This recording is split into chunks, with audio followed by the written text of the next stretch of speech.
Have you ever been deeply hurt? Maybe your boss harshly reprimanded you in front of the team, your ex said cruel things during the breakup, a stranger hurled an insult out of nowhere, or a coworker gossiped and stabbed you in the back. You've prayed for justice, but it feels like God is silent. They seem to move on without a care while the wound still aches inside you. Pause. Take a slow breath. You are not alone, and you are not forgotten. Today, I'm sharing 3 deeper signs that God is quietly at work, not so you can gloat or get even, but so your heart can finally rest and trust completely in His perfect timing. Sign 1. They lose control of the narrative. When someone hurts you deeply, one of the first things they often try to control is the story. They shape how events are told. They adjust details. They present themselves as innocent, misunderstood, or justified. Sometimes they paint you as the problem. Sometimes they leave out key facts. Sometimes they share only half of what really happened. They may rewrite events in group chats. They may speak differently at work. They may quietly influence family conversations. It can feel like they are managing every angle. But here is a deeper sign that God is quietly stepping in. They begin to lose control of the narrative, not because you fought back, not because you defended yourself aggressively, not because you exposed them publicly. The truth simply begins to rise on its own. A third person remembers details that were left out. Old messages resurface unexpectedly. Inconsistencies become harder to explain. People start asking questions they did not expect. The version of the story they carefully constructed begins to weaken. Piece by piece it starts to unravel. They can no longer guide every conversation. They can no longer control every interpretation. They can no longer predict how others will respond. In the Gospel of Luke chapter 8 verse 17, Jesus says, "For there is nothing hidden that will not be disclosed, and nothing concealed that will not be known or brought out into the open."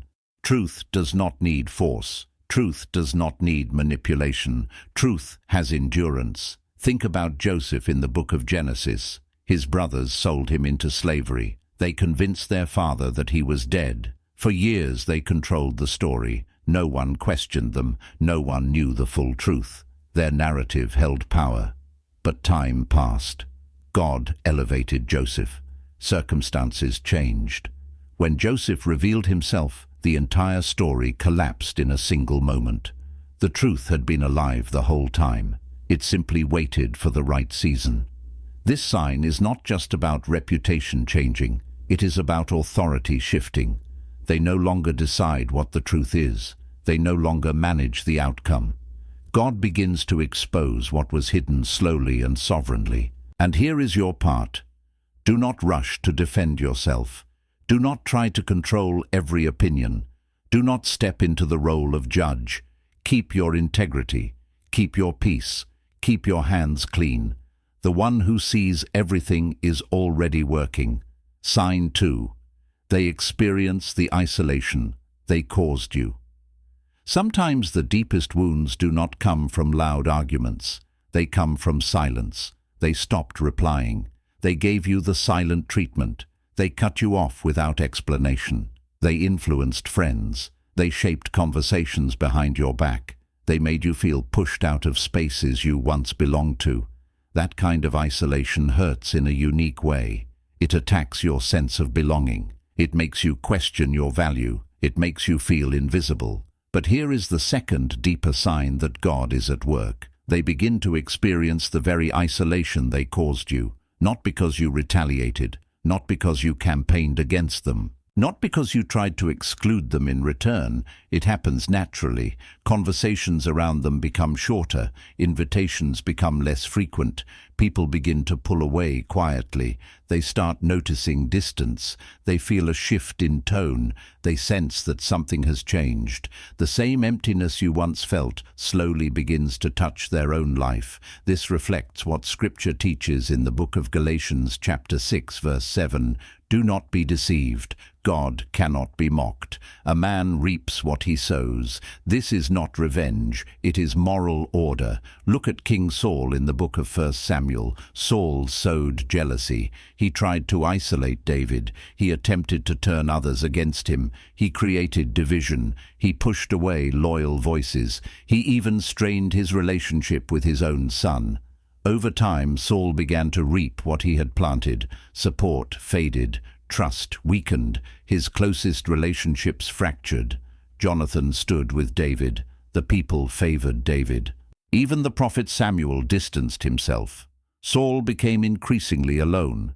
The isolation he created for others slowly surrounded him. This sign is more specific than simply reaping what they sow. It is about emotional consequence. The sting of being left out, the discomfort of being avoided, the ache of sitting on the outside. God sometimes allows this not to destroy a person, but to awaken them. Isolation can reveal character. Loneliness can expose pride. Distance can create reflection. And while God deals with them, He is also protecting you. Your role remains simple. Do not try to balance the scales yourself. Do not chase validation. Do not attempt to force reconciliation. Release it to God. Let Him handle the outcome. Let Him handle the harvest. You focus on healing. You focus on growth. You focus on peace. God knows how to bring balance in His time and in His way. Sign 3. They begin to feel the weight of what they did, even if they never admit it. Some people will never say they are sorry. They will not apologize. They will not admit the harm. They may act as if nothing happened. They may even convince themselves it was not serious. But God still sees everything. And here is the third, deeper sign that He is quietly dealing with them. They begin to carry the weight of what they did, even if their mouth never admits it. You may notice it in small ways. They avoid eye contact when you cross paths. They become tense when your name is mentioned. They react defensively at the smallest reminder of the situation. Their tone changes suddenly. Their smile looks forced. They shift the subject quickly. There is no dramatic confession. There is no public apology. But there is weight, a heaviness that settles into their posture, a discomfort that shows up in their presence, an inner burden that becomes harder to hide. Guilt has pressure. Unresolved wrongdoing has weight. And over time that weight becomes visible. This is described clearly in the book of Psalm chapter 32. King David writes, "When I kept silent, my bones wasted away through my groaning all day long. For day and night your hand was heavy on me. My strength was drained as in the heat of summer." David wrote these words before he openly confessed his sin. In the book of 2 Samuel chapters 11 and 12, we see what happened. After his sin with Bathsheba, David carried hidden guilt. He remained silent for a time, but internally he was under pressure. The Lord's hand was heavy on him, not to destroy him, but to bring him to honesty, to bring him to repentance, to bring him to restoration. This sign is different from a quiet conscience working in private. Here the weight begins to show outwardly, even if they try to appear confident, even if they speak strongly, even if they deny everything. There is tension beneath the surface. God allows that weight to remain until truth is faced. It is not your responsibility to point it out. It is not your job to force an apology. It is not your role to demand confession. God knows how to apply pressure with precision. He is the perfect judge. He is also the perfect healer. While He deals with their heart, He is also healing yours. So keep walking in peace. Keep your integrity intact. Let God handle what you cannot control. The weight they carry is not yours anymore.